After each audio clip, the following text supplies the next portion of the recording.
is muted. Okay, you should be able to hear me now. Okay, hold on, y'all. Sorry, I thought I said 8 o'clock.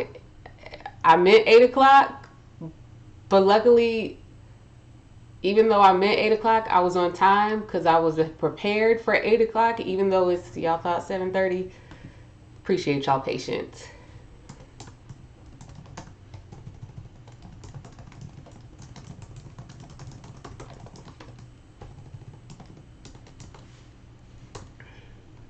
Okay. How do I even...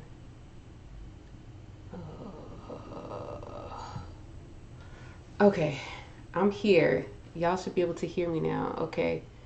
How do I watch this on this new thing? Okay. I'm setting up Instagram now because gotta do that too. Okay. Y'all just be patient with me. It's been a while, a little rusty, crusty.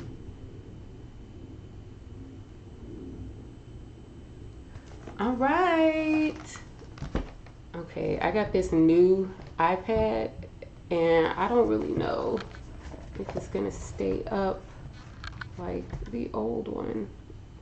Oh, that's not gonna work. Yeah. Sorry for the delay, y'all. I don't know what I put. I thought I put 8 o'clock, but obviously I put 7:30. But thank you all for coming and being patient and waiting for me. This is what I get for trying to revive my going live, excuse me, while Mercury is stationed direct. At least it's not stationed in retrograde, okay? All right. What do I need to do?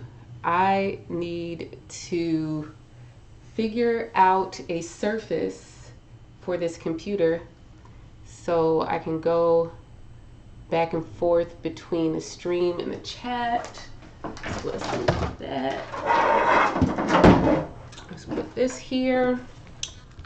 Let's see. Oh, nope, that's not gonna work. Okay, hold on. Hold on. Okay, I think that's gonna work.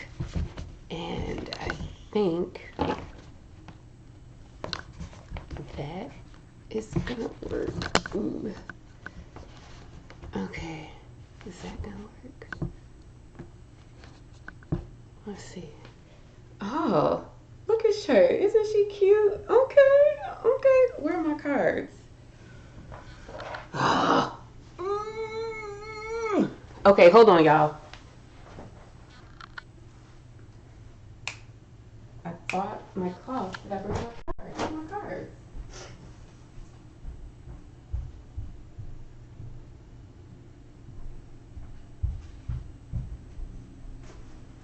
Oh, they're on the floor. Okay, found them. I'm back. Okay. All right. You guys. Oh my gosh. You're so patient and you're so great. I really appreciate it. I thank you guys so much. Oh, thank you for waiting on me while I'm late. I just got a little carried away. I'm here now. It's been so long since I've done a live, and I just thought that, you know, it's really in the moments like these that people are looking for a message. And I would be remiss, I would be irresponsible, I would be a trash ass people's oracle if in this moment I did not, all right, Reed, I hear you. In this moment, I did not come on and bring a word in the words of our dear sister, Tanitra Michelle Williams. I heard a word, and so I'm here with my cards to talk about it today. I have two announcements up front. First is that I am currently having a sale on every single reading I offer. If you visit my Instagram page or my Twitter page, you will find there a series of 3 discount codes that will get you either 10%, 15%, or 20% off of a reading with me. Again, I'm currently having a sale on all of my readings between now and the new moon, which is March 24th. And what else? Second announcement. I don't remember what my second announcement was. My second announcement is I'm doing a live on YouTube and Instagram. So if you missed this on Instagram, you can find it forever. Hi Wandering Gold, you can find it forever on YouTube. Thank you, Maddox first. So let's talk about the astrology of this particular full moon. For those of you who don't know, hi Day Live Salome. For those of you who don't know, I exclusively use the Sidereal Zodiac. Nothing you ever see me tweet, hear me say, or see me post on Instagram is relevant to the tropical zodiac or your tropical birth chart. No, there are not 13 signs. If you want there to be, don't talk to me because I can't help you with that, okay? I do not use outer planets. I don't use reversals. I'm a straight, no chaser, straight to the point, just keep it simple kind of person. And so that's what you guys are going to hear today. Today's full moon is in Leo. And one of the things that it was on my mind to share with you guys is that astrology is like a language and a calendar. If you do enough things on a Monday, you start to associate Monday with that particular thing. You feel me? Right? You feel me? So I want you guys to think of zodiac signs that way. That when a particular event or situation happens during a significant transit in a particular zodiac sign, in this case we're talking about Leo, it's important to understand that Leo now becomes associated with this. This is how you become a good astrologer. You throw away all of the prescribed things that you have heard and you observe. You observe and you work really hard to peel away your bias. You work really, really, really hard to rid your mind of what you think something is supposed to be and let that thing speak to you. That's how you become an astrologer. That's how you become a tarot reader. That's how you become any diviner. And we can all divine in our lives. You don't have to rely on me to do that. So I'm saying all of this to say that Leo is a sign that is permanently associated henceforth from August 21st, 2017, when there was a full moon, new moon rather, solar eclipse in Leo that blacked out the United States. All right?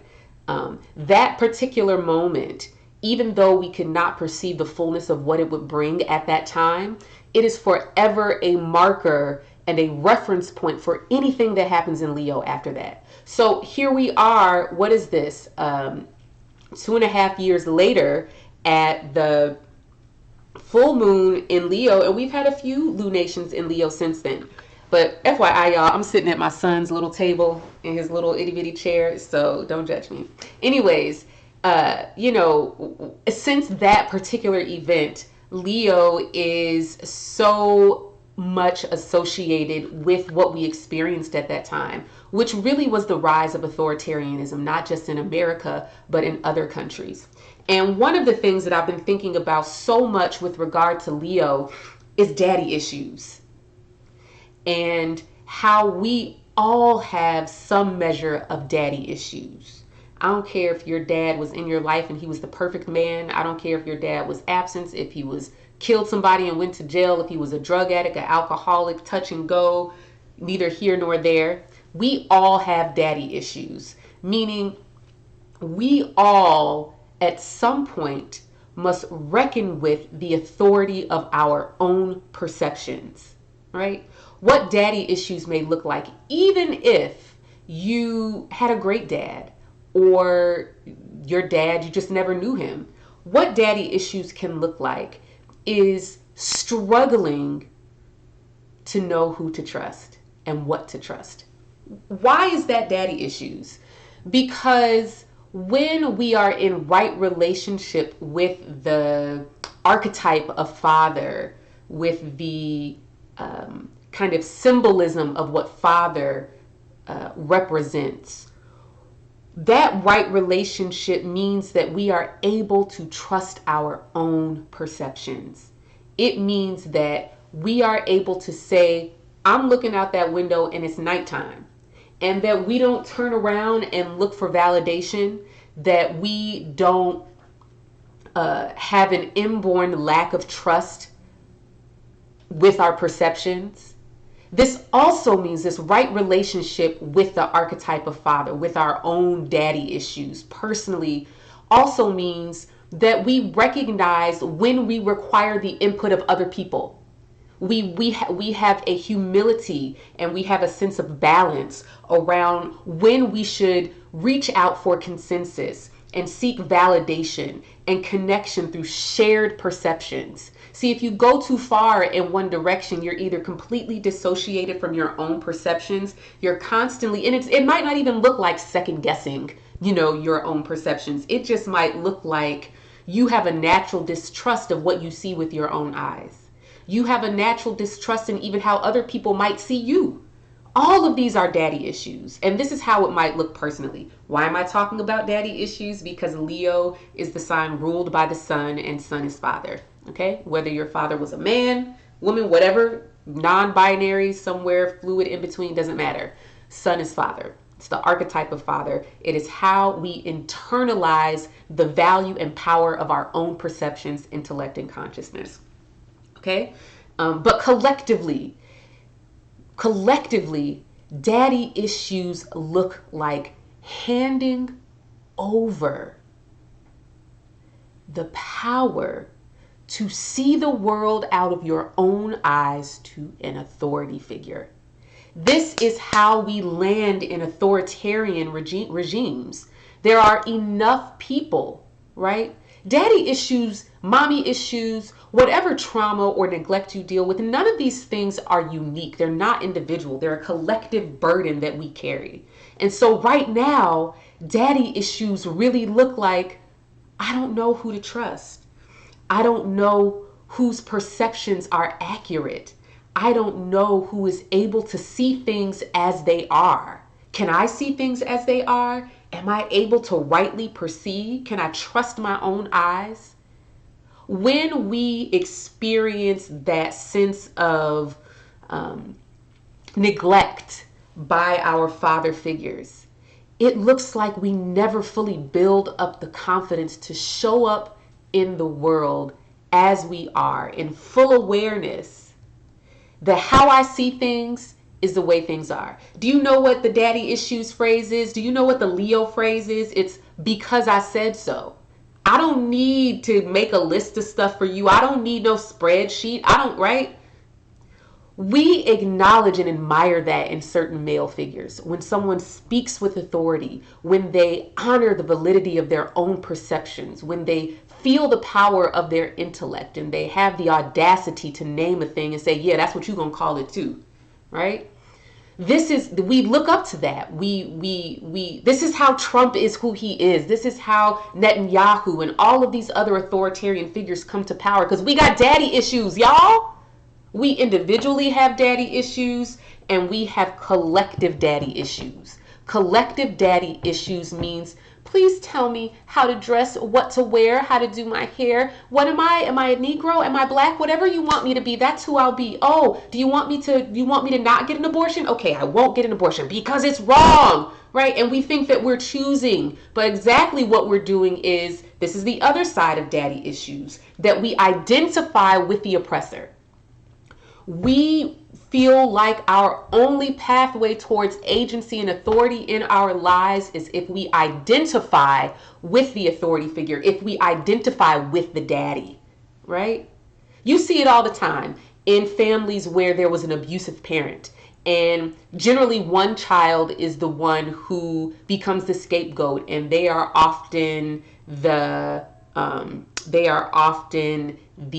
person who the abuse is targeted on, right? And eventually one of the siblings, right, they start to identify with the parent and they start to inflict the same abuse on the sibling. And so when that sibling becomes a parent, then they start to abuse their children because they've identified with the authority figure. And this is another way that daddy issues manifest, that we give up our self-determination. This is the Aquarius side where the sun is. We give up our self-determination, our capacity to say, wait a minute, I don't need to see myself in reference to your power, authority, or whatever, whoever you think you are, right? I don't need to see myself in that way. I can name myself. I can conceive of a self that exists separate from whatever racial, ethnic, gender, sexual hierarchy you've created, right? But again, we can't go too far in either direction, because you either end up rebelling. You'll say that never is going to be me. And everywhere you go, you run into those daddy issues. You got daddy issues with your boss now. You got daddy issues with your boo. Or you might find somebody else to just put on the throne, saying, I'd never be able to have the confidence to step into my own authority, so I need somebody else. Maybe I need my pastor to tell me what to do. Maybe I need my astrologer, my horoscope to tell me what to do. Maybe I need my preacher to tell me what to do. Maybe I need a guru. I need a teacher, right? I need my friends. I need some authority figure to tell me how to be myself, because I don't know who I am. This is not about authenticity in the sense of I do whatever I want. This is authenticity in the sense that I recognize that my perception of who I am is not just in my head. It exists in a social context, but also I have the power to say, hey, wait, whoa, whoa a minute. So this is what a full moon in Leo looks like while Jupiter is in Sagittarius and Mars is in Sagittarius, right? This is what a full moon in Leo looks like. We only get this once every 12 years. We only get a full moon in Leo with Jupiter in Sagittarius once every 12 years. And we really only get a full moon with Jupiter and Mars in Sagittarius. I can't even tell you. So unprecedented, absolutely. You can look around you and see, right?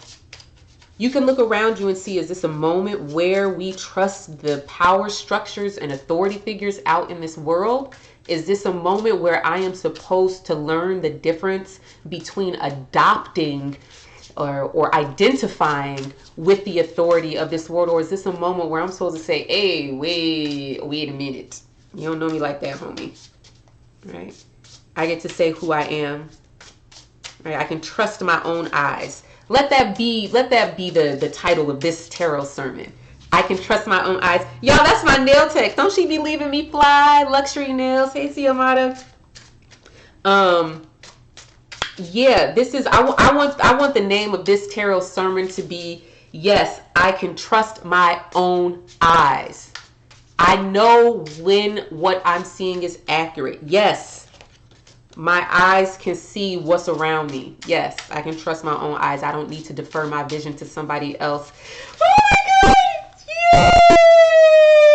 I'm so excited for you. I'm so excited. My nail tech has some good news today. See, sometimes these full moons and Mercury direct stations, they really work out for people. Don't be afraid. Don't be afraid of a little Mercury direct, you know? You're supposed to go back and fix it. That's what you're supposed to do during the Mercury retrograde anyway. Go back and fix it. It's broke because it needs to be repaired or gotten rid of. All right, people? Don't be scared. All right. Let's pull some cards. I done given y'all a whole, what is this, like 20-minute sermon already? I ain't even pulled no cards yet, but I told you if you new to this, if you new to this, let me just let you know what it is. You know what I'm saying?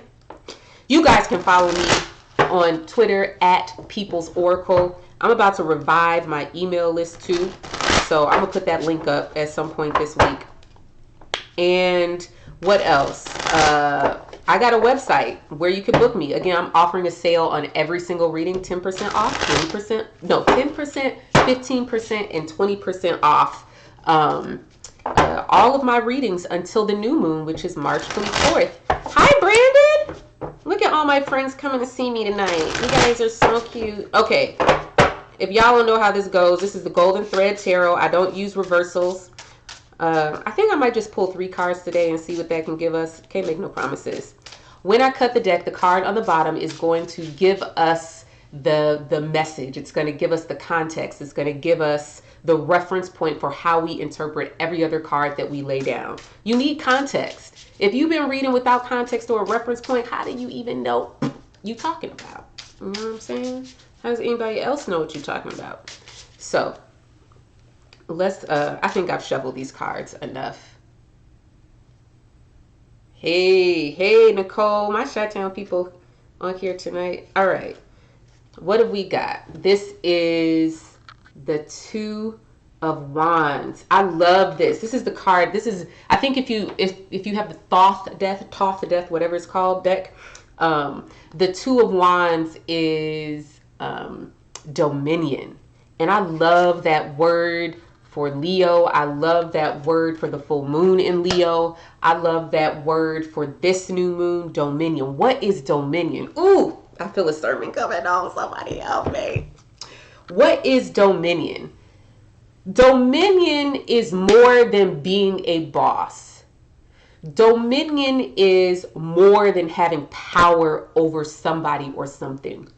Dominion, you like, you look out over the land and this is your dominion, right? This is your domain, domineering. All of those words have the same root, domination, right? This is to overpower, to subdue, to take underfoot. This is to claim ownership of. This card is so important at this full moon in Leo, where the sun, always at the full moon in Leo, the sun's in Aquarius, but Mercury is stationary direct in Aquarius. Somebody said they can't see it. Here we go. Okay. Wait, I can't even, can y'all see that? Hold on. Somebody said they couldn't see it. Where's it? Oh, I see, because of the light. There you go. Right. So dominion is about ownership. It's about, it's about taking claim of something. In our society, dominion is a word that has been reserved for colonial power structures, imperialist power structures. Dominion is this word that has these kind of negative connotations because it often comes within the context of stripping somebody or something from their agency, from their capacity to name themselves, to hold on to their language, their culture, their identity, right? Dominion has these negative connotations. But I think at this new moon and full moon, it's an important word for us to internalize and reclaim ownership of, as my sister Nicole over there is messaging here on Instagram, that this is about reclaiming ownership of your own perception. So here's your question. Who are you rebelling against, right? Or whose authority are you either on the one extreme identifying with or completely disidentifying with? Meaning that whose vision determines what you see. Ooh, that was real good. I'm not gonna lie, that was really good. Thank you. At this new full moon in Leo, the question is, whose vision determines what you see? If I could just break that down a little bit, so you really hear, I see y'all, I tilted it back. That card was all flipped over. I just want to break that down a little bit. Whose vision determines what you see, right? See, I think that what we take for granted is that we have complete agency over our perceptions, that we get to determine what it is that we are perceiving, right? I mean, and this is really the question of Leo. This is the question of whatever sign the sun occupies in your birth chart, that we think, we kind of take our own perceptions at face value, and we don't consider the different mechanisms, the different context for why we might be seeing a certain thing or perceiving a certain thing. There is a lot of different ways to understand this, but when I say whose vision determines what you see, what I'm really saying is, what is the reference point for your perception? Now, you can look at your sun in your birth chart and you can look at that sign, and that can give you a lot of clues, right? So if you have the sun in Leo, for example, this is going to be talking about significant male figures in your life, a male partner, your father, a husband, a grandfather, right? And that those people, you have kind of, your upbringing was kind of centered around these people, right? That dad was in the military, and so because of that, he determined where you all lived, where you went to school. It was like this background reality that shaped everything, right? So whose vision determines what you see? I'm gonna leave it there. Let me flip these cards over. We've got the Page of Swords. I guess y'all can't see it when I put it close because the light is back here. So that's the Page of Swords. We've got the Fool. And the Four of Swords. Can y'all see that over there? Yes. All right. 2 swords, 1 fool. 2 swords, 1 fool. So pages are map makers. Pages assess the lay of the environment that is governed by whatever element this page is. They are explorers, they are observers, they are analysts. They are people who are somehow gathering information. It's a very mercurial feel here, that they are observing. They're not making decisions or taking action. So the Page of Swords lends itself to listening and asking questions, using language and words to understand, to write, to research, to learn, to study. The Page of Swords is this card that says, okay, let me just do some research. Let me listen a little bit more. Let me ask some questions. Let me write that down. I think that in this context of dominion, the page is teaching us to question. It is admonishing us to say, hold up, wait a minute. Don't form any judgments. Don't draw any conclusions. There's something about being open to possibility with the Page of Swords. I think that when the Page of Swords comes after this 2 of Wands on the bottom, and we're talking about whose vision determines what I see, I'm thinking in terms of self-interrogation. This is something that we do so much of when it comes to our emotional reality, right? When it comes to our emotional reality, it's very easy for many of us to interrogate our feelings. Well, why am I feeling that? Well, should I feel that? Did I feel what I thought I felt? Should I feel that? Maybe I shouldn't feel that. That's wrong. What does that even feel like? Do I feel? Right? We very easily interrogate our emotions because the consequences of that seem more dire, right? That I can't act on my feelings. Well, what if they don't feel the way that I feel, right? That's more Page of Cups. But I don't think that culturally we value interrogating our own perceptions.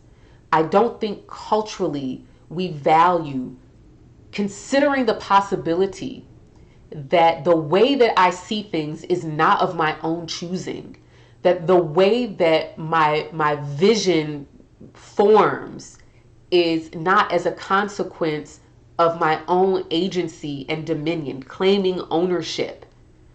So the Page of Swords is asking us, right, on the tail end or on after we ask, whose vision determines what I see?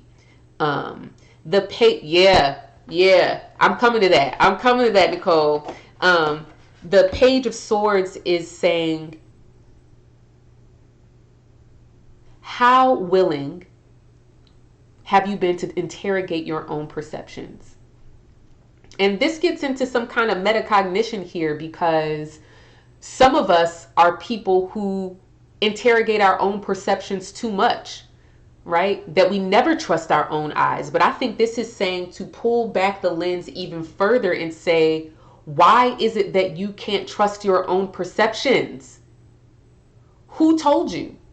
Right? Nicole said something and it made me think of gaslighting, right? Gaslighting is this phenomenon where you just saw what you saw. You're not crazy, girl. You're not crazy. I promise you. You saw it with your own two eyes. It was there. It was real. It happened. And then you confront, you acknowledge the presence of another person. And now, that didn't happen. You're crazy. Y'all see her looking crazy. What's her problem? Then they trying to create a consensus around your craziness when in fact you're right. How do you counteract that? How do you counteract gaslighting? How do you say, oh man, yeah, you're crazy, it's not me? Can you stand as the only one who is seeing what you're seeing?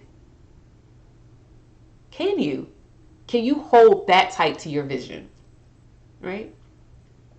And for those of us who are stubborn and might find ourselves on the extreme of holding on to visions that we kind of gotta, you're holding too tight. Can you interrogate your own stubbornness enough to say, is this a situation where I need to consider that there is another way to see this? There's another way to see myself. There's another way for me to see the circumstances of my own life.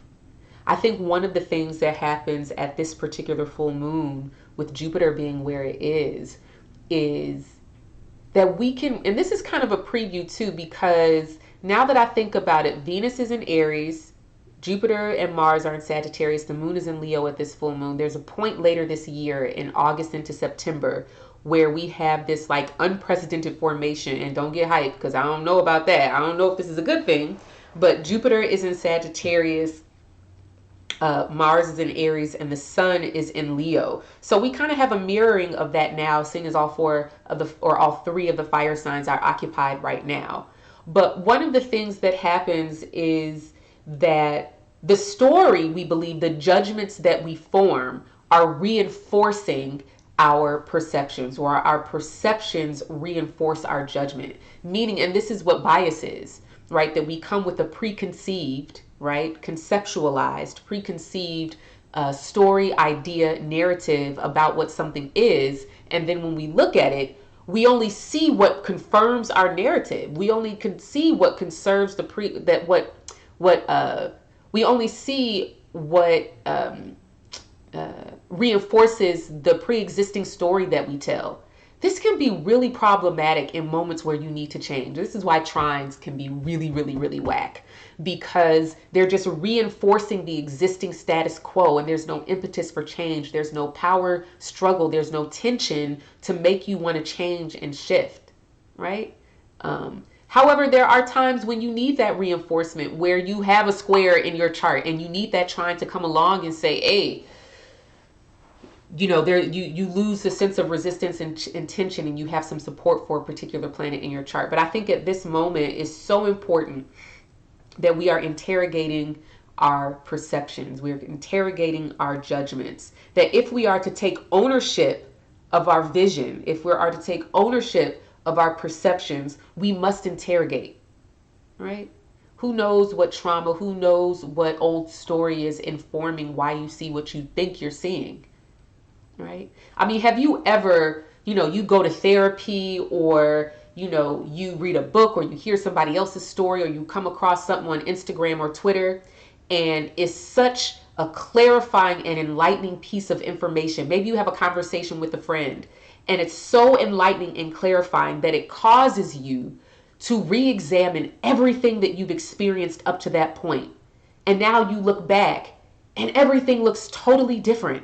You look around you and things look totally different. It's like somebody gave you the words that you were missing. This is what it means to interrogate your perceptions, that kind of clarity can come. Let's move on. We've got these two conflicting cards next to each other here, the Fool and the Four of Swords. They're conflicting because, well, I guess they aren't really conflicting. Let's just talk about the Fool. Could this be likened to a 4-year-old believing she's ugly because a collective doesn't know true thought holder judges? I mean, that's a little bit different because a 4-year-old is not able to shape their own perceptions and judgments. A 4-year-old's only perceptions is what's given to her. You really have to get about 12 when you have your first Jupiter return to really start asking these questions, this kind of self-interrogation that happens. She's too young for that. So anyways, let's talk about the Fool here. What is the Fool? The Fool is like, well, I'll tell you this. When I pull up the Fool for myself on like my daily draws, I draw a lot of different tarot cards over the course of the day because I'm kind of obsessive. But, if the Fool is my card of the day, this is the card that is about not having any preconceived notions. It's about not having any preconceived judgment or any preconceived vision. It is about abandonment in the sense of letting something go, letting something fall away from you, that you lose your attachment to it, right? And it's more so, I don't want to say like tossing something in the trash, but it's kind of like there is some relationship to the Eight of Cups here. That's why I'm kind of stuttering, because I don't want to describe this like the Eight of Cups, because the Eight of Cups is this card where you are walking away from something that you have an emotional attachment to, that you have poured into with your emotional energy, your psychic energy, and you're invested in it. And then you get to a certain point, you're like, you know what? I'm gonna go. I think I'm good on that, right? That's the Eight of Cups. The Fool though, it doesn't have that emotional charge where it's like, dang, I used to really want that, and now I don't want it anymore. That's not there with the Fool. The Fool is more of, I'm walking out the door and I don't really know what I'm going to encounter, but I'm ready for it. I think that in this context, if we're asking the question, whose vision determines what I see? Vision in the sense of someone else's authority or idea about the way that things should be, right? Whose vision determines what it is that I see with my own eyes, right? The Fool comes after this card that kind of has the context of self-interrogation here, right? That this is a moment to abandon. This is a moment to walk away. This is a moment to greet with a sense of adventure, a new way of seeing things. The Fool doesn't have a vision. That's what's so wild about this. The Fool doesn't have a vision. The Fool isn't walking out here like, yes, today, yes, this is what we're going to do. Or the Fool doesn't have a story. The Fool doesn't have a story that they carry with them. The Fool isn't tied up in hierarchies of power. The Fool is not trying to identify with anyone's authority. They're also not trying to rebel anyone's authority from anyone's authority. They're not trying to distance themselves and not be like this particular person in their life. And neither are they trying to emulate them. The Fool doesn't give a fuck. I mean, that's really what it boils down to. I'm going to answer that in a minute, Nicole. Nicole asks, can this new vision be ascribing to God's vision and will for my life? The Fool doesn't care. The Fool is not reacting. The Fool is not using anybody else's anything as a reference point for what they're going to do or what they're not going to do. That seems like a really hard concept to even,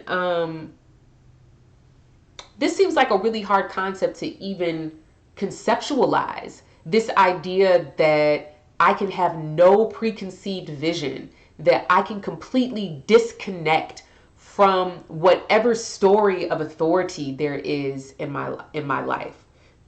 I started this off talking about daddy issues. So if you just got here, you missed the real sermon that was leading up to this. I talked about Leo and I talked about daddy issues, and we kind of landed on this question when we came to the Two of Wands here that was at the bottom on whose vision determines what I see. And so here comes my child. And so you have on underwear. So don't, what is it that you want? Your charger? Your computer charger or your iPad? Oh, okay. Um, we talked about, I talked about daddy issues. And the Fool, I really think, is this work of no longer rebelling and no longer identifying. It's just a non-issue. And I think that's what promise is held at this full moon for us, that we can collectively and individually confront our daddy issues at this moment. And I think that the Fool is telling us that the self-interrogation, whether that's through therapy, whether that's through reparenting work, whether that is through reading books or journaling, or whatever your process is for questioning and probing and reaching into yourself and not taking your perceptions and the judgments that you form at face value, and recognizing that you can question those, and it doesn't have to be a violent questioning. It doesn't have to be a canceling kind of questioning. It can be a questioning that's reaching for freedom from daddy issues, coming into right relationship with your own vision and your own perception. The Four of Swords here, I hate that card. I'm not gonna lie, because the Four of Swords be like, take a nap, bitch, right? Like, lay down, mind your business, ready to go night night. And I'd be like, no, I'm not ready to go night night, actually. The Four of Swords is like, yeah, you're gonna go lay down now. I'm just like, why you gotta be so bossy? Like, all right. So in this context, this is kind of why I felt like the Four of Swords was a little bit, was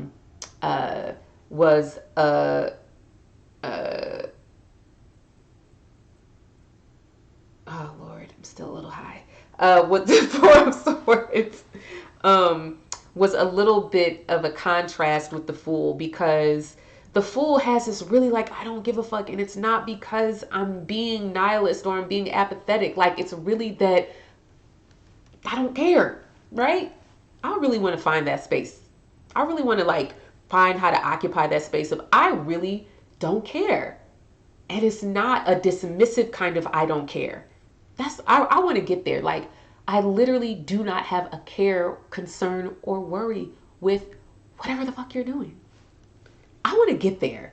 I think that's what the Fool is trying to say to us today. So this Four of Swords is kind of annoying, because the Four of Swords, oh, okay, real loud, Spirit was like processing.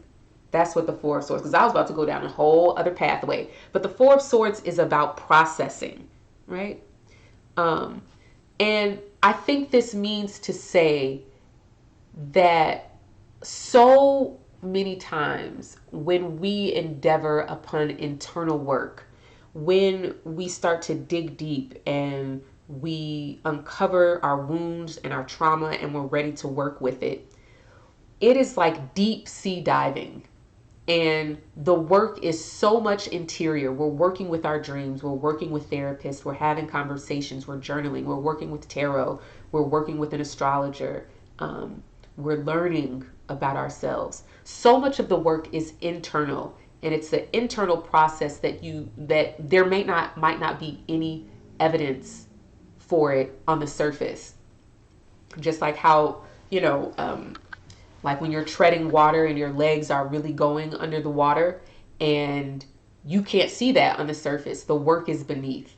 The Four of Swords, I think, speaks of this processing. It speaks of this process of processing, rather, of how we come to work through our issues, and yet our external lives don't change.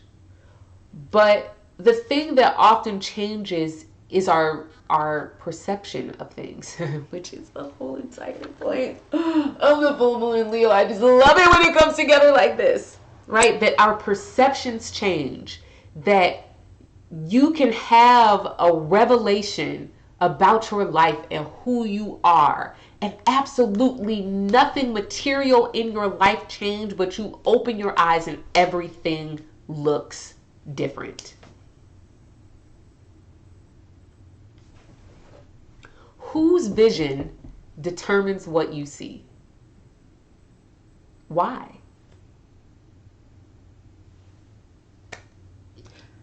don't really have anything else to say. I feel like this reading was so straightforward.